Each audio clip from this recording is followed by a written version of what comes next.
मित्रों, आपकी बात आपके साथ के इस 4 मई के सायकालीन 500वें अंक में आप सभी को मेरी राम राम। साथ ही मित्रों, मैं आप सभी का धन्यवाद भी देना चाहता हूँ। आपके सहयोग व आशीर्वाद से आपकी बात आपके साथ का ये क्रम आज 500वें अंक में प्रवेश कर चुका है। मित्रों, जैसा कि आप सभी को मालूम है कि आज विगत दिनों 5 राज्यों में हुए चुनाव के चुनाव परिणाम हम सबके समक्ष आ चुके हैं। जैसे ही संभावना व्यक्त करी जा रही थी, लगभग चुनाव उसी प्रकार परिणाम आए हैं। लेकिन मैं आज चर्चा करूंगा आसाम के चुनाव की और उस चुनाव का असर 2027 में उत्तर प्रदेश पर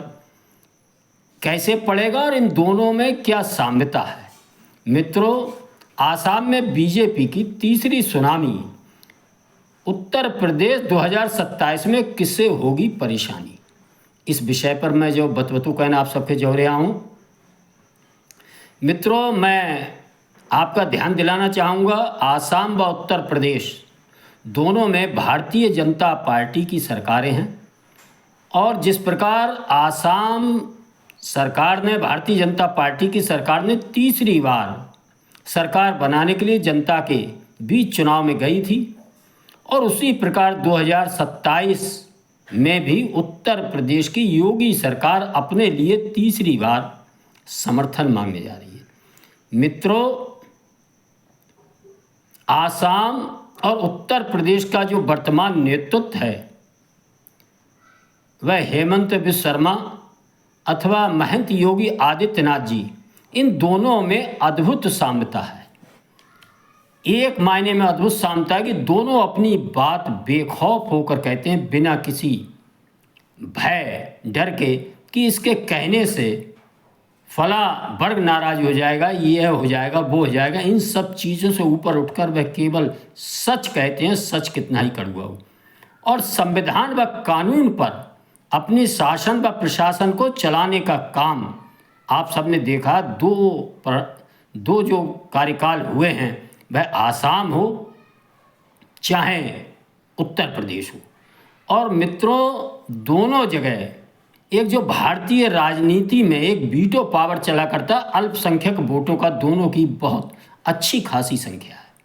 और ख़ास तौर से आसाम के अंदर तो वह संख्या 30% से ऊपर तक है। और निश्चित ही इसकी वजह पड़ोसी देश बांग्लादेश से लंबे समय से कांग्रेस के शासन काल में देश की आज़ादी के बाद ही, बंटवारे के बाद ही जिस प्रकार एक अवैध घुसपैठ का, अल्पसंख्यक वोटों का आसाम शिकार हुआ था और उस शिकार होते हुए देखकर कांग्रेसी लोगों ने उन घुसपैठियों में अपने वोट बैंक को देखा था और उनको जिस प्रकार का समर्थन देने का काम किया। इस कारण धीरे धीरे आसाम की स्थानीय संस्कृति और आबादी और भी विभिन्न समूह वर्ग जो पहाड़ों पर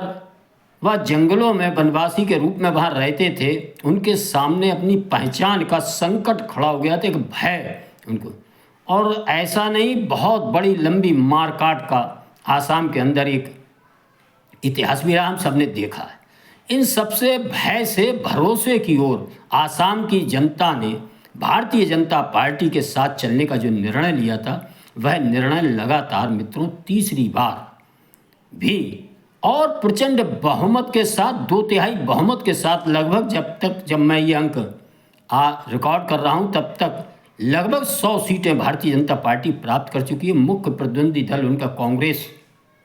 बुरी तरह से पराजित हुआ, अन्य दल कोई उल्लेखनीय सफलता वहाँ प्राप्त नहीं कर पाए। मित्रों, एक अद्भुत सफलता है। लगातार 2 बार शासन में रहने के बाद कुछ जो नाराज़गी होती है, वह नाराज़गी की जगह और जनता ने अपना जिस प्रकार छप्पर फाड़ भैया समर्थन दो हुए, वह आसाम के अंदर आप सब देखेंगे। मित्रों, जिस प्रकार आसाम में मुख्य विपक्षी दल कांग्रेस लगातार घुसपैठी, अल्पसंख्यक और कानून विरोधी तत्वों को जिस प्रकार आश्रय देती है,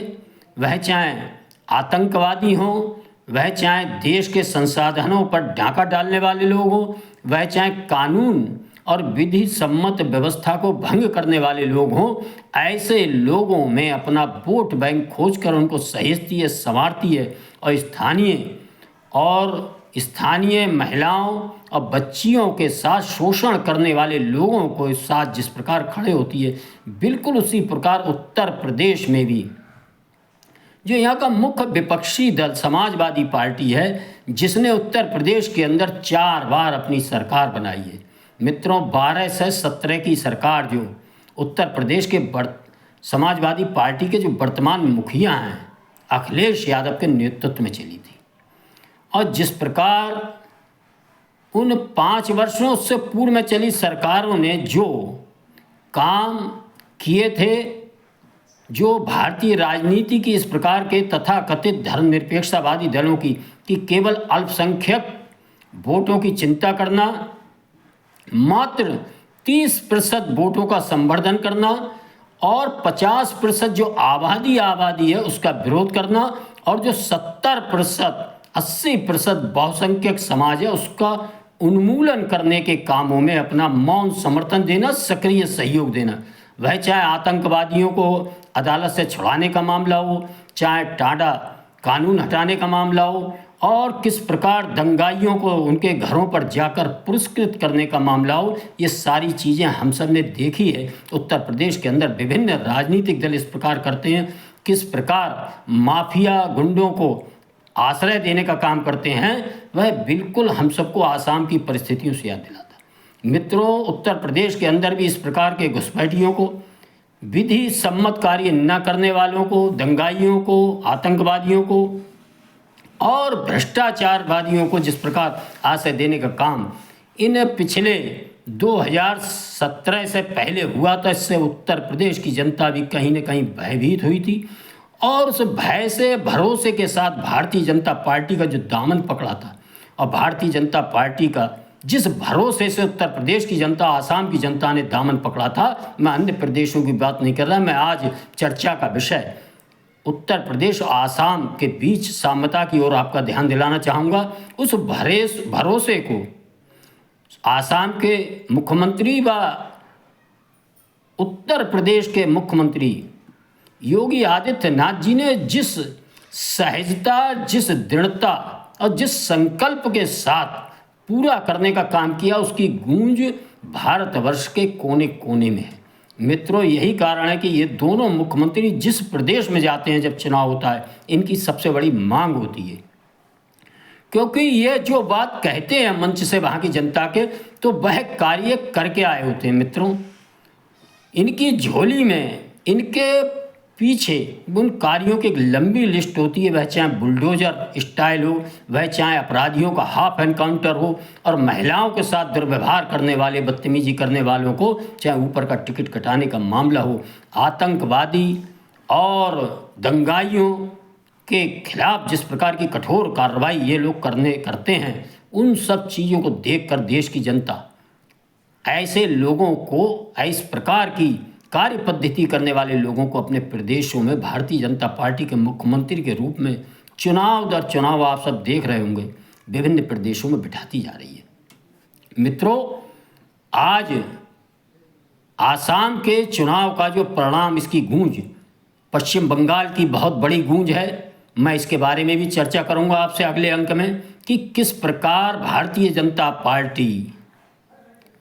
गंगोत्री से गंगा सागर तक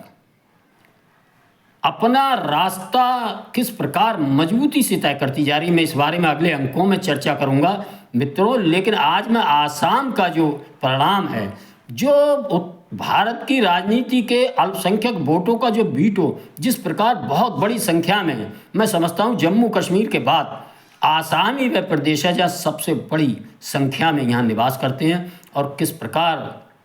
भारत की राजनीति में लगातार एक परिवर्तन आने जा रहा है कि इस प्रकार के वीटो को धत्ता बताते हुए वहाँ की स्थानीय जनता लगातार तीसरी बार भारतीय जनता पार्टी की असम सरकार को प्रचंड बहुमत के साथ राजनीतिक सुनामी के रूप में लाई है। इसको देखकर उत्तर प्रदेश में योगी आदित्यनाथ की सरकार के खिलाफ लड़ने वाले समाजवादी पार्टी, कांग्रेस व अन्य जो राजनीतिक दल हैं, उनके माथे पर पसीना आ गया होगा, क्योंकि यहाँ जिस प्रकार का वोट बैंक अल्पसंख्यक वर्ग का रखते हैं उसकी संख्या उतनी नहीं है, लगभग आसाम से आधी है, 18-20%। और उनके सहारे अपने जातवादी वंशवादी आधार पर जिस प्रकार गुंडा एलिमेंट, माफिया और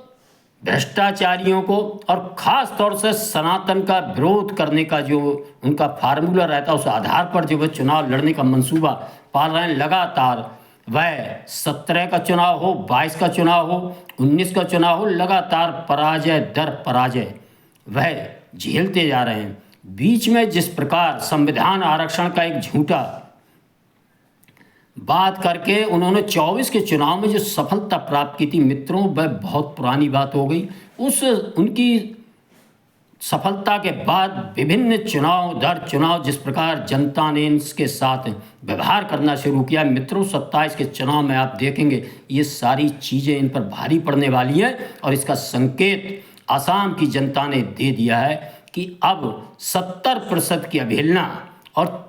30% का तुष्टीकरण और ख़ास तौर से 50% आबादी का सम्मान न करना, उनके लिए 33% आरक्षण का विरोध करना, ये इन दलों को भारी पड़ने वाला है। इसका अगला मुकाम आप देखेंगे तो 27 के चुनाव में उत्तर प्रदेश में रिपीट होता हुआ नजर आए तो कोई आश्चर्य नहीं होना चाहिए कि योगी आदित्यनाथ जी की भी सरकार आसाम सरकार की तरह जनता के सहयोग से प्रचंड बहुमत के साथ आने जा रही है। ये हम सबको समझ में आना चाहिए मित्रों। इस अंक में अपनी वाणी को विराम देते हुए मेरा अनुरोध है कि ये अंक यदि पसंद आते हैं, मेरा अनुरोध है इनको लाइक करें, शेयर करें। और जिन मित्रों ने चैनल को सब्सक्राइब नहीं किया, मेरे इस 500वें अंक में मेरा आप सभी से अनुरोध है चैनल को सब्सक्राइब करेंगे। धन्यवाद। जय श्री राम, जय श्री वाल्मीकि भगवान, भारत माता की जय।